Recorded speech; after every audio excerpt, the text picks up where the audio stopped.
Please like, share, subscribe my YouTube channel.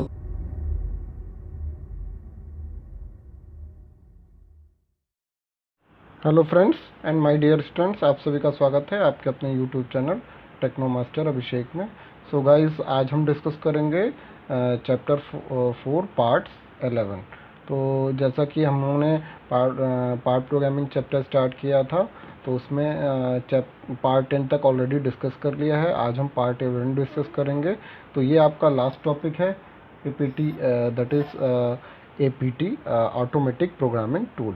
तो automatic programme tool भी बोलते हैं या APT ऑटोमेटिक प्रोग्रामिंग टूल भी बोलते हैं। तो this is our last topic, maybe ये 1 या 2 वीडियो में कंप्लीट हो जाएगा। तो इस तरीके से आपका चैप्टर 4 कंप्लीट हो जाएगा। तो चलिए स्टूडेंट्स, स्टार्ट करते हैं विदाउट वेस्टिंग एनी टाइम। तो APT क्या है students? Automatically program tool, in short APT बोलते हैं। APT बहुत ही फेमस है। APT stands for automatically program tool. तो बेसिकली APT क्या है? It is the language that defines the tool path. तो बेसिकली APT क्या है? एक लैंग्वेज है, एक भाषा है जो क्या डिफाइन करता है? आपका टूल के पाथ को डिफाइन करता है। दैट मीन्स टूल के पाथ को डिफाइन करता है with respect to the part geometry. तो पार्ट की जो ज्योमेट्री है, जो उसका आकार है, उसके आधार पे टूल कैसे कैसे मूव करेगा, टूल का पथ क्या होगा, उसके आधार पे APT मूव करता है। तो वो लैंग्वेज डिफाइन करता है and often forms the basis for the post processing generated NC files। और ये NC files की जो पोस्ट प्रोसेसर NC files बनती है, तो उसके बाद का एक फॉर्म होता है। तो APT लैंग्वेज में 4 स्टेटमेंट बेसिकली होते हैं। तो अभी तक देखा स्टूडेंट्स आपने कि हमने मैनुअल पार्ट प्रोग्रामिंग में पार्ट प्रोग्रामिंग कैसे बनाते हैं। किसी भी ऑब्जेक्ट का कोई भी ऑपरेशन हो रहा है, मिलिंग हो रहा है, ड्रिलिंग हो रहा है या टर्निंग ऑपरेशन हो रहा है, तो उसमें पार्ट प्रोग्राम हम कैसे लिखते हैं वो मैनुअली, वो हमने देखा। अब ये APT क्या है? ऑटोमेटिकली प्रोग्राम टूल है जिसमें ऑटोमेटिकली प्रोग्रामिंग होती है। तो इसमें बेसिकली 4 स्टेटमेंट होते हैं: geometric statement, motion statement, post processor statement और ऑक्सिलरी स्टेटमेंट। तो वन बाय वन हम देखते हैं। ज्योमेट्रिक स्टेटमेंट क्या होता है? ऐसे नाम से ही पता चल रहा है, ज्योमेट्री के आधार पे होगा। It will be use to specify the elemental features defining the part shape. तो हम कुछ एलिमेंटल फीचर्स को दर्शाएंगे, स्पेसिफाई करेंगे ज्योमेट्रिक स्टेटमेंट से, जो पार्ट की यानी कि कार्यखंड के शेप को दर्शाएगा। ठीक है, जो कार्यखंड है आपका पार्ट का, उसके शेप को दर्शाएगा। उसके बाद आपका मोशन स्टेटमेंट होता है। मोशन स्टेटमेंट क्या स्पेसिफाई करेगा कि path taken by the tool, यानी कि टूल जो है कौन सा पथ फॉलो कर रहा है, कौन सा पथ में जा रहा है, उसको दर्शाएगा मोशन स्टेटमेंट। फिर उसके बाद पोस्ट प्रोसेसर स्टेटमेंट होता है। It controls the machinery controlling coolants well as the feeds and speed. तो ये क्या स्टेटमेंट दर्शाएगा, किस चीज़ को कंट्रोल करेगा कि मशीनरी को कंट्रोल कैसे करना है, कूलेंट को कंट्रोल कैसे करना है, मशीन को ऑन ऑफ करना है, फीड कितना देना है, स्पीड कितना देना है। जैसे मिशनलियस कोड होते हैं मैनुअल पार्ट प्रोग्रामिंग में, तो इस तरीके से ये पोस्ट प्रोसेसर स्टेटमेंट होता है APT में। ऑक्सिलरी स्टेटमेंट्स क्या होते हैं स्टूडेंट्स? ऑक्सिलरी स्टेटमेंट जो लास्ट स्टेटमेंट होता है इसका, that complete the picture, specify the parts and it requires the tools etcetera. तो दैट मीन्स ऑक्सिलरी स्टेटमेंट में क्या हम दर्शाते हैं कि पूरी पिक्चर को दर्शाएंगे, कंप्लीट पिक्चर। पार्ट को स्पेसिफाई करेंगे, कौन सा कार्यखंड है, किस मटेरियल का कार्यखंड है, और कौन सा टूल उस पर अप्लाई होगा, कौन सा टूल उस पर यूज़ होगा। और तो वो सारी चीज़ें ऑक्सिलरी स्टेटमेंट में आएंगी। तो कुछ फॉलोइंग सेक्शंस हैं जो हम हर एक APT स्टेटमेंट में ये सारे APT स्टेटमेंट यूज़ करते हैं। तो general form for the geometric statement is a symbol. तो ज्योमेट्रिक स्टेटमेंट के अगर बारे में बात करें तो जनरल फॉर्म कैसे लिखेंगे? सबसे पहले सिंबल लिखेंगे, फिर उसके बाद इक्वल का साइन, उसके बाद ज्योमेट्रिक टाइप और या फिर पैरामीट्रिक डिस्क्रिप्शन। इसका एग्जांपल देखेंगे तो समझ में आएगा। तो ज्योमेट्रिक टाइप डिस्क्राइब क्या करेगा, क्या क्या चीज़ें डिस्क्राइब करेगा? पॉइंट हो गया, लाइन हो गया, प्लेन हो गया, सर्कल हो गया, ये सारे valid APT program geometric types होते हैं। तो फॉरवर्ड स्लैश कैरेक्टर हम यूज़ करते हैं ताकि सेपरेट किया जा सके ज्योमेट्रिक टाइप फॉर्म को और पैरामीट्रिक डिस्क्रिप्शन या फीचर्स को। तो जैसे कोई पॉइंट को हमें स्पेसिफाई करना है, ज्योमेट्रिक स्टेटमेंट में हमें ज्योमेट्री बतानी है, तो सबसे पहले सिंबल लिखेंगे, फिर ज्योमेट्री की टाइप कैसी है उसको लिखेंगे, फिर उसके बाद स्लैश लगाएंगे और फिर पैरामीटर डिस्क्रिप्शन देंगे उसका। तो जैसे मान लीजिए हमें किसी पॉइंट को शो करना है, कोई आपका बिंदु है, ये एक पॉइंट है, ए पॉइंट है मान लीजिए, या पॉइंट का नाम हमने दे दिया P0।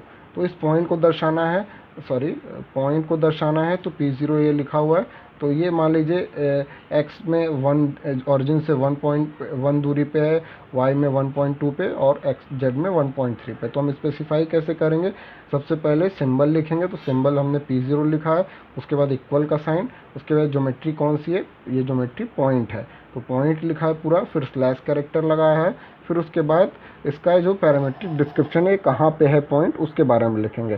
तो पॉइंट एक्स में 1.0 पे है, वाई में 1.2 पे, जेड में 1.3 पे। तो ये स्पेसिफाई करेगा कि पॉइंट जो है एक्स वाई जेड कोऑर्डिनेट पे है, 1.1 पे, 1.2 पे और 1.3 पे।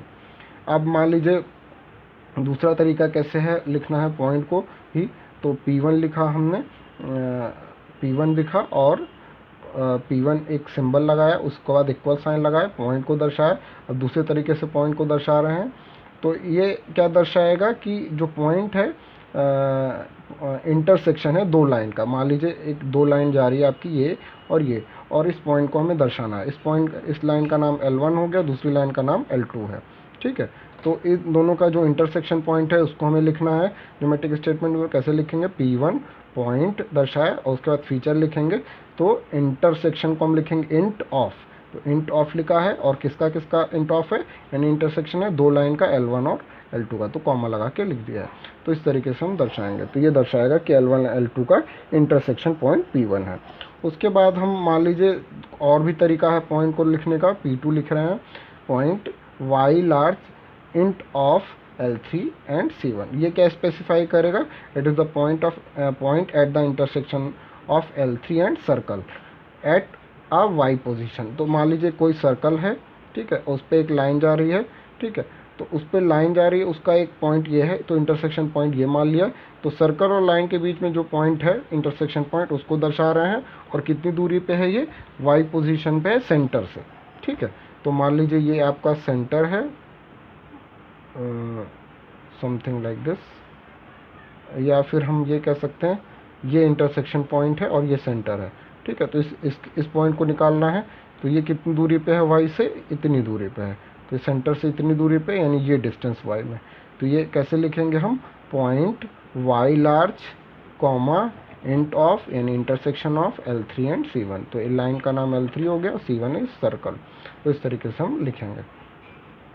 नेक्स्ट, अगर अब हमें नेक्स्ट जो फीचर होता है लाइन, तो लाइन को स्पेसिफाई करना है, तो कैसे स्पेसिफाई करेंगे स्टूडेंट्स, L1 लिखेंगे, ठीक है। लाइन को भी कई तरीके से, जैसे पॉइंट को लिख सकते हैं, तो L1 लिखा है लाइन, तो सबसे पहले दो बिंदु से मिलके लाइन बनी है P0 और P1, ठीक है, दो पॉइंट है P0 और आपका P1 है। तो इनके बीच में जो लाइन है उसको हम कैसे दिखाएंगे, तो L1 लिखा है, लाइन लिखा है, स्लैश कैरेक्टर लगाया, P0, P1। तो स्पेसिफाई करेगा कि लाइन जो है दो पॉइंट्स के बीच में डिफाइंड है। उसके बाद दूसरा तरीका है कि एक स्पेसिफाई हम कर रहे हैं लाइन को दो पॉइंट से और एक्सप्लिसिट कोऑर्डिनेट्स में, ठीक है। तो L1 लाइन, तो जैसे मान लीजिए लाइन है, ठीक है, तो कई बिंदुओं से मिलके बना हुआ है, यानी कि स्टार्टिंग पॉइंट 1.0 है, दूसरा पॉइंट 2.3 है, ठीक है। तो इस तरीके से हमने लिखा है कि इतने बिंदुओं को मिला के लाइन बनेगी। तो लाइन 1.0, 1.2, 1.3, 2.0, 2. इस तरीके से। तो अब आप लोग को ये समझ में आ गया है। तो फिर उसके बाद दूसरा तरीका है, लाइन को हम दर्शाएंगे कैसे, लिखेंगे कैसे, ज्योमेट्रिक स्टेटमेंट में लाइन लिखा है, slash character P2 parallel L1। तो जो लाइन है ये क्या शो करेगा, एक लाइन है जो कि थ्रो पॉइंट P2 से जा रही है और पैरेलल टू L1 है। तो मान लीजिए एक लाइन हमने बनाई और इसको दर्शाना है, और एक L1 लाइन है, तो ये दोनों एक दूसरे के पैरेलल हैं, ठीक है। और ये जो लाइन है एक पॉइंट से पास कर रही है जो कि P2 है, ठीक है।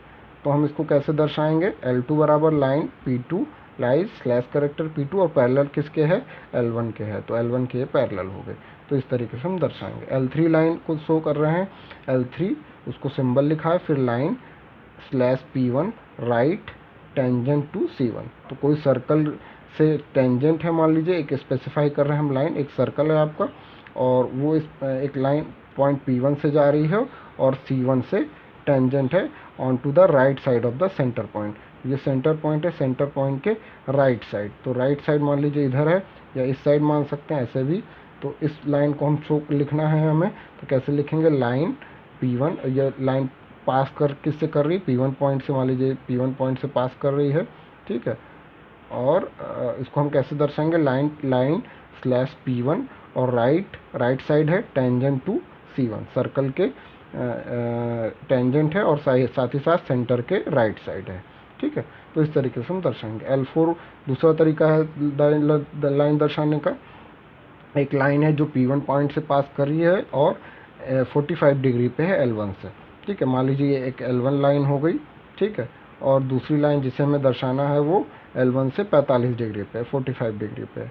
और ये जो लाइन है वो जिसको हम शो कर रहे हैं, जो L4 है, ठीक है, इसको हमें लिखना है और P1 पॉइंट से पास कर रही है, P1 पॉइंट से पास कर रही है। तो हम L4 लिखा है, लाइन स्लैश कैरेक्टर लगाया, P1 पॉइंट लगाया, एट एन एंगल, तो हम कैसे लिखेंगे, एट ANGL एंगल, कॉमा लगाया, 45 डिग्री लिखा और किससे 45 है, L1 से 45। तो इस तरीके से हम दर्शा सकते हैं ज्योमेट्रिक स्टेटमेंट में लाइन में। तो होप आप लोग को ये APT के जो ज्योमेट्रिक स्टेटमेंट है वो समझ में आ रहे हैं। आगे हम देखेंगे स्टूडेंट्स प्लेन को कैसे स्पेसिफाई करते हैं ज्योमेट्रिक स्टेटमेंट में। तो प्लेन को स्पेसिफाई करना है तो किसी भी एक प्लेन को दर्शाने के लिए 3 बिंदुओं की ज़रूरत होती है। मान लीजिए ये पॉइंट, ये आपका एक प्लेन है और 3 पॉइंट से मिलके बना हुआ है, P0, P1 और P2। तो इसको हमें दर्शाना है तो हम कैसे लिखेंगे, PL1 PL0 प्लेन का नाम है, सिंबल दिया है, इज इक्वल्स टू प्लेन, और 3 पॉइंट कौन से मिलके बन रहा है, नॉन कोलिनियर पॉइंट है, P0, P1 और P2। तो इस तरीके से हम प्लेन को दर्शा सकते हैं। नेक्स्ट और तरीका क्या है, मान लीजिए कोई एक प्लेन है, ठीक है, specify a plane through a point P3, और ये प्लेन जो है P3 से पास कर रहा है कोई, और दूसरा कोई एक प्लेन है लाइक दिस, ये, ठीक है, और ये प्लेन जो है इसको हम बोल ले रहे हैं PL0 और हमें ये PL1 लिखना है। और जो ये PL1 है PL0 के क्या है, पैरेलल है, समांतर है, और PL1 P3 से पास कर रहा है। तो कैसे लिखेंगे, PL1 बराबर प्लेन लिखा है, प्लेन का नाम यानी कि ज्योमेट्रिक का नाम स्लैश कैरेक्टर, और किस पॉइंट से पास कर रहा है, P3 पॉइंट से पास कर रहा है, और किसके पैरेलल है, पैरेलल को लिखेंगे PARLEL, कॉमन लगाया, PL0, तो ये PL0 प्लेन के पैरेलल है। इस तरीके से हम दर्शा सकते हैं।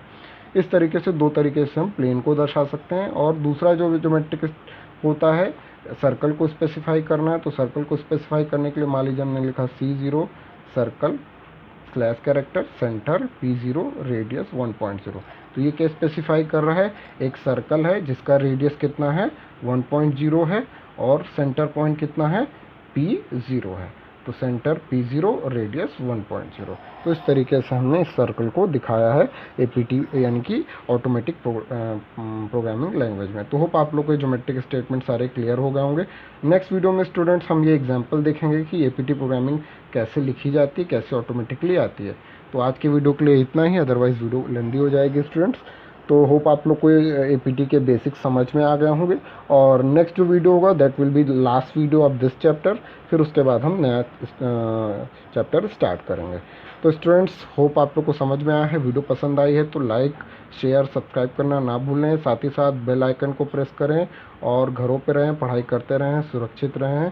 Thank you for watching my video. God bless you all.